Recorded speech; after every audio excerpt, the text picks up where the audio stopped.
നമ്മുടെ കയ്യിൽ നിന്ന് കുറച്ച് നല്ല പൂവമ്പഴമുണ്ട്, നല്ല പഴുത്ത പൂവമ്പഴമാണ്. അപ്പോൾ അത് വെച്ചിട്ട് നമുക്കിന്ന് ഹെൽത്തി ആയിട്ടുള്ള ഒരു ജ്യൂസ് അടിക്കാം. അതിന് വേണ്ടിയിട്ട് ഞാനിപ്പോൾ പഴം എടുക്കുന്നുണ്ട്. പഴം ഇത് മുഴുവനായിട്ടൊന്നും നമുക്ക് വേണ്ട, കുറച്ചേ ഞാൻ ഉണ്ടാക്കുന്നുള്ളൂ. ഒരു 3 പഴം എടുക്കാം. ഇത് ഞാൻ മുമ്പൊരു വീഡിയോ പറഞ്ഞിരുന്നു, പഴം നമുക്ക് ഇങ്ങനെ തൊലി കളയുമ്പോൾ ഇങ്ങനെ ചെയ്യാൻ. അപ്പോൾ നമുക്കത് നന്നായിട്ട് അടിഞ്ഞു കിട്ടും മിക്സിയിലിട്ടാൽ. ഒന്ന് തൊലിയോട് കൂടി ഒന്നങ്ങ് ഉരുട്ടി കളയാം. ഇതിലേക്ക് നമുക്കിന് ഞാൻ കുറച്ച് ബദാം എടുത്ത് നന്നായിട്ട് കൈ കൊണ്ടുവന്നിട്ടുണ്ട്.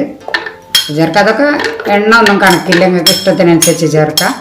പിന്നെ ഒരു 4 ഈത്തപ്പഴക്കുരുവൊക്കെ കളഞ്ഞ് അതും കുറച്ച് നേരം വെള്ളത്തിലിട്ട് വെച്ചാണ്. അതും എണ്ണം കൂട്ടിയും കുറയ്ക്കുകയൊക്കെ ചെയ്യും കേട്ടോ, നിങ്ങൾ ആവശ്യം പോലെ.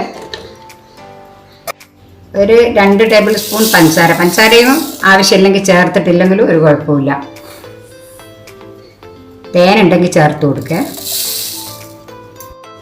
നമുക്കിതിലേക്ക് പാൽ ഒഴിച്ച് കൊടുക്കാം. ഒരു 2 ഗ്ലാസ് നല്ല കട്ട പാലാണ്, തണുപ്പിച്ച പാലാണ്.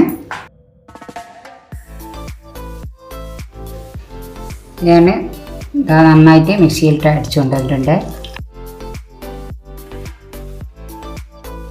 നമ്മളെ ജ്യൂസ് ഇതാ ഞാനൊരു ജാറിലേക്ക് ഒഴിച്ചിട്ടുണ്ട്. നമുക്കിതിന് സെർവ് ചെയ്യാം.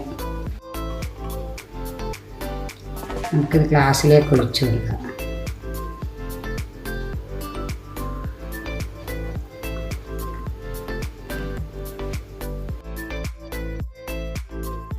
കുറച്ച് സിയാസ് എടുത്ത് ഇതിന് മേലെ ഞാൻ കുറച്ച് ബദാം പൊടിച്ച് ചേർത്താണ്. നമ്മുടെ കയ്യിൽ പിസ്റ്റ് അങ്ങനെ എന്തെങ്കിലും ഉണ്ടെങ്കിലൊക്കെ ചേർത്ത് കൊടുക്കാം. ഞാനിപ്പോൾ ബദാം മാത്രമാണ് ചേർക്കുന്നത്. അങ്ങനെ ഇതാ നമ്മുടെ ഹെൽത്തി ആയിട്ടുള്ള പൂവമ്പഴം കൊണ്ടുള്ള നല്ലൊരു ജ്യൂസാണ് ഉണ്ടാക്കിയത്. പഴമൊക്കെ ഏത് വേണമെങ്കിലും എടുക്കാം. ഞാനിപ്പോൾ പൂവമ്പഴം വീട്ടിലുള്ളത് കൊണ്ട് അത് എടുത്തതാണ്. അപ്പോൾ ഹെൽത്തിയാണ്, നല്ല എന്താ പറയുക, ടേസ്റ്റിയാണിത്. അപ്പോൾ വിശപ്പിനും ദാഹത്തിനും ഒക്കെ ഉപയോഗിക്കുക. നിങ്ങൾക്ക് ഇഷ്ടപ്പെട്ടു എന്ന് ഞാൻ വിചാരിക്കുന്നു. ഇഷ്ടപ്പെട്ടാൽ എൻ്റെ ചാനൽ സപ്പോർട്ട് ചെയ്യും.